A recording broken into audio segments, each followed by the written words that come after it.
Hi, my name is Sophia and I'm 11 years old. Well, I was 11 when everything changed. I still remember the morning my mom left for Europe like it happened yesterday. The sunlight streamed through our tiny apartment window, casting shadows across the peeling walls. I was 11 years old. 11. And my world was about to be turned upside down. Mom hugged me tightly, her perfume filling my senses, her eyes sparkling with excitement. "It's just a month, sweetie," she said, smiling. "I'll bring you back something amazing." I wanted to be excited, I really did. But something in the way she kissed my forehead felt distant. Like she was already somewhere far away, both in body and in mind. Then came the shock. She handed me $2. Yes. 2. That's it. 2 measly dollars to survive a whole month. "Make it last," she said, and with that, she left. I stood there staring at the door long after it clicked shut. The echo of her footsteps felt heavier than any backpack I'd ever carried. $2. That was supposed to be my lifeline. My everything. And at 11, I didn't even know what to do with it. The first day felt like a blur. I rummaged through our small kitchen, hoping maybe a hidden snack or forgotten coins would appear like magic. Nothing. The apartment was silent except for the hum of the refrigerator. My stomach growled in protest, reminding me that food cost more than $2. By the end of the first night, I realized something terrifying. This wasn't a joke. This wasn't a game. I was completely on my own. And I had no idea if I could survive. Sleep came reluctantly, plagued by dreams of hunger and echoes of my mother's distant laughter. And somewhere deep down, a tiny spark of anger began to grow. How could she leave me like this? Was I so unimportant that she could just abandon me? Little did I know, this was only the beginning. The next morning, I faced reality. $2. 11 years old. And an apartment with nothing edible but a few stale crackers. I tried to stretch it. I counted the pennies, calculated the days, tried to make a plan. But math doesn't feed your stomach. By noon, I was hungry. My throat dry. My stomach ached. I wandered the streets near our apartment, hoping maybe, somehow, I could find a way to get food. It was embarrassing. Every time I asked for help, the rejection stung worse than the hunger itself. People looked at me like I was invisible, or worse, like I didn't belong. And somehow, that hurt more than the growling in my stomach. I discovered early on that the world was not kind to an 11-year-old alone. Stores wouldn't sell food without enough money. Neighbors avoided me. Even the stray cats seemed to have better luck than I did. But desperation has a way of teaching you things fast. I found ways to stretch that $2.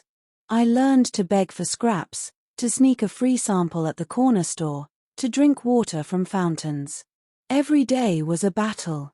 And every day, my mind became sharper, faster.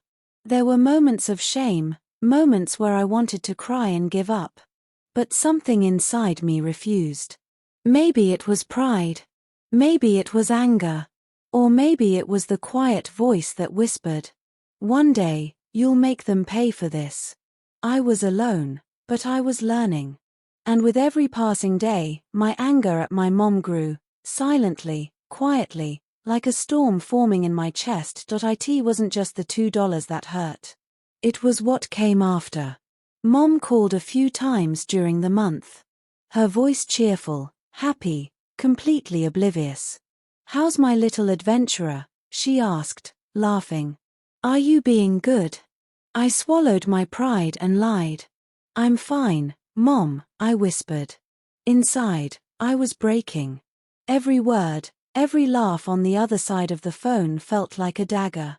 She was out there enjoying herself, shopping in Europe, eating fancy meals, exploring museums, while I counted coins and fought off hunger. And then came the truth that cut me the deepest. I overheard neighbors talking. They mentioned that my mom had spent thousands on her trip. Thousands.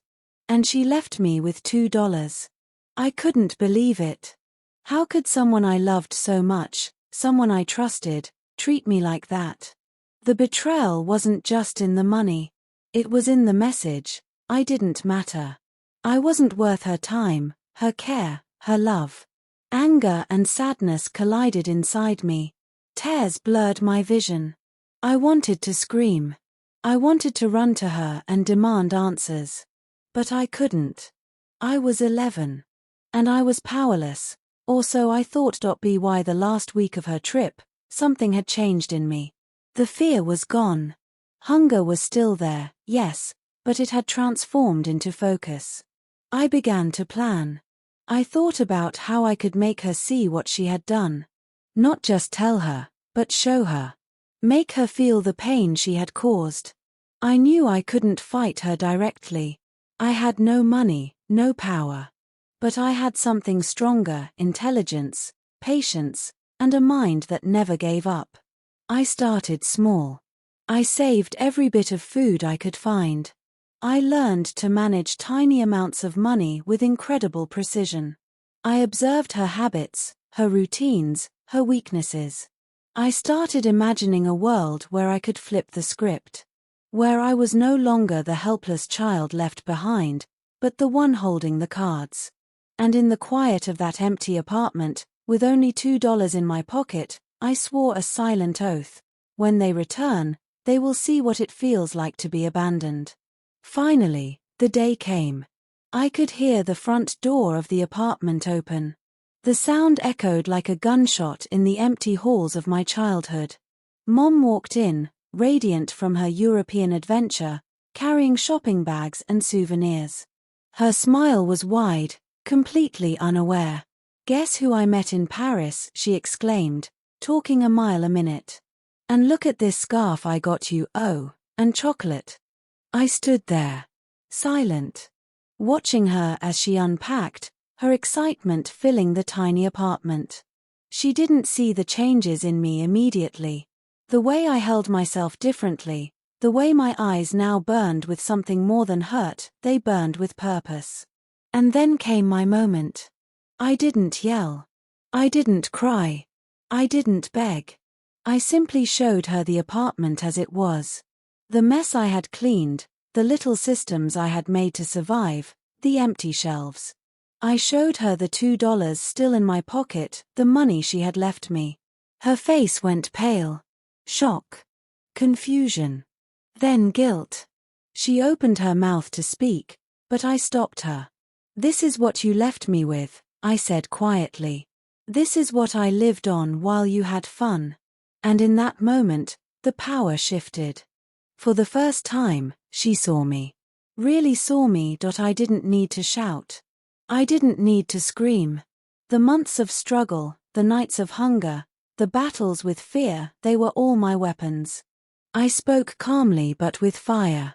I told her everything. Every moment I had survived on $2, every time I had felt invisible, every tear I had cried alone. Her eyes welled up with tears. She tried to apologize, but I didn't let her off the hook. I made her understand the gravity of her actions. I made her feel, in her heart, a fraction of what I had felt.